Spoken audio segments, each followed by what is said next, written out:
Hi everyone, this is Hari. Welcome to my channel. మీకు నేను మన తమలపాకు తోట చూపిస్తాను చూడండి. ఈ తమలపాకు తోట తీగ కడినించడం అని అంటారు. చూడండి, ఇలా పైకి వెళ్ళినటువంటి ప్రతి తీగను కూడా మళ్ళీ కింది మొదట్లోకి తెచ్చి కట్టడాన్నే కట్టడం అని అంటారు. ఇక్కడ ఒక తీగను మాత్రమే ఇలా ఒక అవిసె మొక్కకి పైకి కట్టే ప్రయత్నం చేస్తారు. మిగిలిన తీగలన్నీ భూమిలోకి వదిలేస్తారు.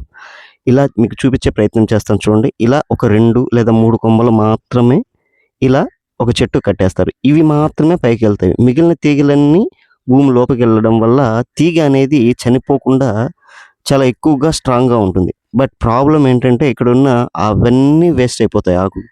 మీకు ఒక చెట్టుకు చూపిస్తాను చూడండి. ఈ చెట్టుకి ఇలా ఆకులన్నీ పైకెళ్ళిపోతూ ఉంటాయి. చూడండి, ఇవి ఎంత బాగున్నాయో చూడండి తమలపాకులన్నీ కూడా. Thank you. Thanks for the watching.